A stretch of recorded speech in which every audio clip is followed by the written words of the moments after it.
What's up, everyone? Jay here from Tap and Turn Gaming, coming at you today with another EDH deck tech. Today's deck tech is for a viewer request. One of our viewers, Hunter Miller, requested that we do a Athreos God of Passage reanimation / good stuff EDH deck. So, Hunter, this is the deck tech you were looking for, so I hope you enjoy it, and for everybody else watching, I hope you enjoy it as well. Just one thing to add before we get started. Hunter wanted the price range of this deck to fall anywhere between $100 and $200. So before we start, Hunter, the price of this deck as it stands right now on TCG Player Mid is $197.09. That does not include the cost of Athreos. Athreos is about a $8.50 card. So if you attribute his price in, your deck totals $205.61 according to TCG Player Mid.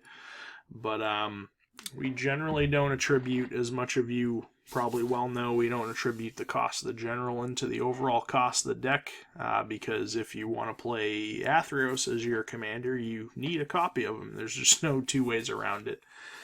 But anyways, let's jump right on into the deck tech here. So obviously our general is Athreos, God of Passage. He's a 3-cost, 5/4 indestructible god. As long as your devotion to white and black is less than 7, he's not a guy. But whenever another creature you own dies, return it to your hand unless target opponent pays 3 life. So it's a pretty political, I guess you could say, ability where, you know, the first couple times your opponent will probably be like, yeah, okay, I'll pay 3 life. Yeah, okay, I'll pay it again. Okay, yeah, I'll do it again. You know, after, 3-4 times, your opponent's probably going to want to not pay 3 life. And the creature that you own that just died is probably going to go back to your hand because, 3 life repeatedly, just so you don't get a dude back to your hand. Like I said, your opponent might do it a few times, let it slide. After a while, they're going to stop paying 3 life because it's going to slowly kill them. So, the overall theme of this deck is reanimation, but we do have some, quote-unquote good stuff in the deck too. So let's start taking a look at the rest of the deck. First, we'll take a look at the land base. Nothing crazy. We have a Bojuka Bog for that graveyard hate, Caves of Koilos, Command Tower, Crypt of Agadeem to potentially get us a lot of black mana to our mana pool for each black creature in our graveyard. Emeria the Sky Ruin for the reanimation. High Market, sack outlet that gains us life, and it taps for 1. Isolated Chapel, Nykthos, Shrine to Nyx, gets us lots of mana of the color that we choose equal to our devotion to that color.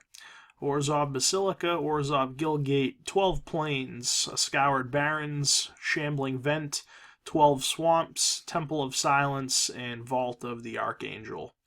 So that's our land base, nothing crazy.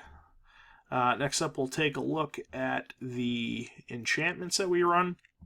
We run Attrition for the sack outlet that lets us kill guys. Bloodchief Ascension, because if you get this primed, your opponent's going to bleed out very quickly. So you get quest counters on this if an opponent loses 2 or more life at the beginning of each end step, and as long as this has 3 or more quest counters on it, whenever a card goes to any opponent's graveyard from anywhere, they lose 2 and you gain 2. So it can definitely bleed somebody out very, very quickly. Debtor's Knell for the reanimation from anybody's graveyard. Dictate of Erebos, Grave Pact with Flash. Karmic Justice is a pretty cool card. Whenever a spell or an ability an opponent controls destroys a non-creature permanent you control, you may destroy target permanent that opponent controls. So it kind of is like a deterrent for your opponents to not kill your non-creature stuff, because if they do, you're going to blow up anything of theirs. So it's a pretty cool card. I actually just found out about this card from seeing it in one of the new Commander precon, so it's a pretty cool card. Martyrs Bond is basically Grave Pact just for pretty much every non-land permanent. So if you lose an enchantment, everybody loses an enchantment. If you lose an artifact, everybody loses an artifact. Oversold Cemetery for the creature recursion, and Sigil of the New Dawn for more creature recursion. Whenever one of our dudes goes to the yard, we can pay 1 and a white. If we do, it goes back to our hand instead. Next, we'll look at the artifacts. We run Ashnod's Altar for the sack outlet that gets us mana. Cauldron of Souls fits the reanimation theme. We can tap it and choose any number of creatures. Each of those creatures gains persist until end of turn, so when they die, they come right back to the board with a -1/-1 counter. Scroll down here. Grimoire of the Dead also fits the reanimation theme. We can pay 1, tap it, and discard a card to put a study counter on this, and then we can tap this, remove 3 study counters from it, and sacrifice it, and basically get a Rise of the Dark Realms type effect where we resurrect every creature in every graveyard on to our side of the board. And then we run Nim Deathmantle for the reanimation. If one of our creatures dies, we can pay 4 on this and bring that creature immediately back to the board and attach this immediately to it. Next, we'll look at our sorceries. We run Austere Command, just because it gives us lots of options of what we need to destroy, when we need to destroy them. Beacon of Unrest, reanimation on a artifact or creature from any graveyard. Dark Petition, a tutor that if we're spell masteried, we get 3 black mana to our mana pool. Day of Judgment, just a wrath effect for us. Dread Return lets us reanimate a guy from our graveyard, and then we can flash it back by sacrificing 3 creatures. Ghastly Conscription lets us exile all creature cards from target player's graveyard in a face-down pile, shuffle that pile, and then we manifest those cards.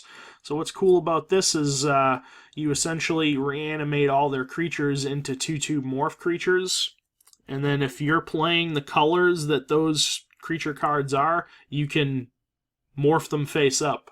So it's pretty nice. Increasing Ambition, another tutor, Life's Finale, another Wrath effect, but this one is, very nice in this deck because it lets us search our opponent's library for up to 3 creature cards and put them in their graveyard that we can maybe reanimate later on. Reanimate just had to go into the deck because the deck's all about reanimation, so we have to play Reanimate. Ruinous Path lets us kill a creature or a planeswalker. And Unburial Rites lets us reanimate a guy from our graveyard straight to the board, and we can flash it back. Next are the instants that we run. Hero's Downfall, just Ruinous Path at an instant speed. Return to Dust lets us exile an artifact or enchantment, and if we cast this during our main phase, we can essentially do it twice. Unmake lets us exile a guy. Utter End lets us exile a non-land permanent. And Wake the Dead is a pretty fun card. 2 black and X. You can only cast it during combat on an opponent's turn. And then we can return X target creature cards from our graveyard to the battlefield, sacrifice those creatures at the beginning of the next end step. So what's nice about this is if you have Athreos on the board and you cast this and bring a whole boatload of guys out of your yard back to the board, and then when they would get sacrificed, your opponent has to either choose to let you get it back to your hand or pay 3 life. So it's a pretty cool card with Athreos on the board. Next are the 2 planeswalkers that we run. We run Liliana Vess because her ultimate is, all about reanimation, so that's really nice. But her other modes are nice. +1 on her to make target player discard a card, or -2 to tutor for a card and put it on top of your library. And then we run Sorin, Lord of Innistrad. He will either get us 1/1 black vampire creature tokens with lifelink, or we can -2 to get an emblem where creatures we control get +1/+0. Mainly why he's in the deck is for his last ability, where you can -6 and destroy up to 3 target creatures and or other planeswalkers, and then you bring those cards that you just destroyed back to the board on your side. So it kind of fits that reanimation theme. And then lastly, we'll take a look at the creatures. We run an Angel of Despair, a 5/5 flyer that vindicates is nice. when it comes in. Archon of Justice, when he dies, he exiles a permanent. Ashen Rider will exile a permanent when it enters or dies, so that's pretty nice. Bloodgift Demon lets us draw cards, basically a Phyrexian Arena on a 5/4 flyer. Chainer Dementia Master. The deck's all about reanimation, so this guy lets you pay 3 black and 3 life and resurrect a creature card from any graveyard on your side of the board, and it becomes a black nightmare in addition to its other types. Then we have Cryptghast to double our black mana, and the Extort, isn't a bad little thing to have on the side either. Doom Necromancer lets you pay a black and tap him and sack him to resurrect any creature out of your graveyard back to the board. Drana, basically there for some creature removal for us, and she can get bigger off of the creature that she destroys. Maria Shepherd, I love this card. Whenever you landfall, you may return target non-land permanent card from your graveyard to your hand. If that land is a plains, it goes back on the board. So, really nice card. One of my favorite cards from Battle for Zendikar. Erebos, God of the Dead. 4 cost, 5/7, indestructible god. He's not a guy unless your devotion to black is 5 or greater. Your opponents can't gain life, and you can pay 2 and 2 life to draw a card. That's basically why he's there, to nullify our opponent's life gain if they have any, and to draw cards. Fleshbag Marauder, everybody sacks a guy when he comes in. Geth, Lord of the Vault, fits the reanimation theme. We can pay a black and X, put target artifact or creature card with converted mana cost X from an opponent's graveyard onto the battlefield under our control, and then they mill the top X cards. Ghost Council of Orzhova. When it enters the battlefield, target opponent loses 1 and we gain 1. Then we can pay 1, sacrifice a creature to basically flicker this out until end of turn. So he's pretty hard to kill as long as you have creatures to sacrifice to him. Grave Titan, just churns out 2/2 zombies like it's going out of style. I love Grave Titan. Harvester of Souls draws us cards whenever another non-token creature dies, and a 5/5 with Death Touch ain't bad either. Hell's Caretaker lets us tap him and sacrifice a creature on our upkeep to reanimate any creature out of our graveyard right back onto the board. Ink Eyes, when she hits one of our opponents, we can take a creature from their graveyard and put it on our side of the board. She also can ninjutsu for 3 and 2 black, so you can be very tricky with her. Sneak her in and get a res trigger. And she can regenerate, so she's pretty hard to kill. Kami of False Hope, basically just there as a fog for us that we can potentially reanimate or get back with Athreos and keep using it. Excuse me. Karmic Guide, 5 cost 2/2 flyer with prop black. We're never going to pay the echo cost on this because it's more or less just there for the creature reanimation that it brings when it enters the battlefield. Merciless Executioner is just a copy of Fleshbag Marauder, just named Merciless Executioner instead, so everybody sacks a guy when he comes into play. Nicaeus the Unhallowed really fits the reanimation theme, 6 cost 5/5 with Intimidate. Whenever a human deals damage to you, destroy it, and other non-human creatures you control get +1/+1 and have Undying. So a creature with Undying, if it would go to the graveyard, if it had no +1/+1 counters on it, it comes back to the board immediately with a +1/+1 counter on it. Necrotic Sliver, basically there for us to pay 3 and sack it to destroy any permanent. So a Vindicate on a body is nice.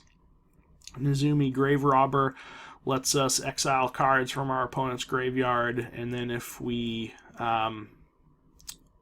remove their last card in their graveyard, he flips into Night Eyes the Desecrator. That allows us to basically rise from the grave any creature in any graveyard on our side of the board. Overseer of the Damned kills any creature when he enters the battlefield, and whenever a non-token creature an opponent controls dies, we get a 2/2 black zombie onto the board tapped. Next up we have Phyrexian Plague Lord. Basically there is a sack outlet that can potentially kill off creatures for us. So we can sack a guy to give something a -1/-1, or we can tap him and sacrifice himself to give something a -4/-4. I'm going to scroll down a bit here. Next we have Puppeteer Click. When it enters the battlefield, we res a guy out of an opponent's graveyard on our side of the board. And at the beginning of your next end step, it gets exiled. It also gains haste when it comes onto the board. And this has persist, so when it dies, it comes back to the board with a -1/-1 counter on it if it didn't already have one on it. So we basically get two free resurrects out of our opponent's yard with this guy. Reaper from the Abyss, 6-cost 6/6 flyer, and if we morbid, we get to destroy a non-demon creature if a creature died this turn at the beginning of each end step. Scion of Darkness, a 8-cost 6/6 with trample. When he deals combat damage to a player, we can take one of their creatures out of their yard and put it on our side of the board. And we can cycle him by paying 3, so we discard it and draw a card if we so choose to do that. Then we have Sheoldred. Everybody knows and loves Sheoldred. If you're playing black, you're probably playing Sheoldred. On every opponent's upkeep, they have to sack a guy. On our upkeep, we get to res a guy. So, very nice. Teysa Orzhov Scion, 3-cost 2/3. You get to have the ability of sacrificing 3 white creatures to exile target creature, and then whenever another black creature we control dies, we get a 1/1 white flying spirit. And then lastly, we have Viscera Seer, a 1/1 that lets us sack a guy to scry 1, so we can set up our draws with him. So that more or less wraps up the deck tech, guys. So Hunter, I hope you enjoyed it especially. I hope this was kind of on the lines of what you were looking for in the deck. Did really go with a heavy reanimation theme, but a lot of the cards in the deck that have some sort of reanimation attached to it are also, good cards, quote unquote good stuff. So, I hope you enjoyed it. Everybody else, I hope you enjoyed it as well. Just a couple other things to talk about before I end the video. The color balance, we do have predominantly more black stuff than white stuff. But, that's okay. Black does, reanimate very well. But white also has some pretty solid reanimation stuff to it as well. But, the color balance, predominantly black, but that's not necessarily a bad thing. The types of cards, with any deck, a third of your deck's going to be lands, and then this deck is pretty creature heavy at 31 creatures. But I've said it in the past, I just like a lot of creatures in decks that I build. Not saying that, Hunter, if you're looking for inspiration from this deck, I'm not saying you need to copy it card for card, put your own twist on it. I just hope you take inspiration from this if you are looking to build a deck like this. But I personally like to build creature heavy decks. That's why this deck has 31 creatures in it. Then we run 2 Planeswalkers, 4 artifacts, 8 enchantments, 11 sorceries, and 5 instants. Our mana curve is actually not too bad. A couple things on turn 1 and 2, and then we spike up on turn 3 and 4. We actually have an even amount of cards to play on turn 3 and 4. Then we go up to turn 5, where we have the most things to play, and then we curve down nicely from there, from 6 to 7 to 8. So yeah, that's the mana curve. As far as the average converted mana cost, it's 4.44. So overall, not too bad.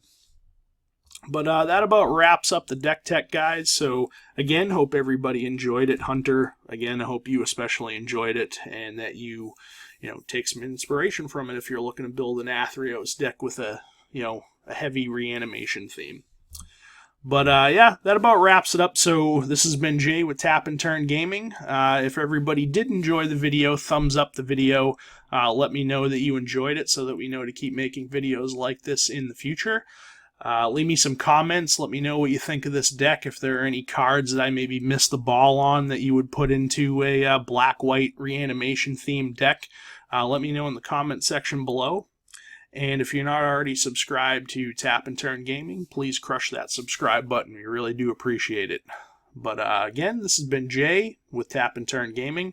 Hope everybody enjoyed the video. Like, comment, subscribe, all that stuff, and we'll catch you later. Thanks a lot for watching.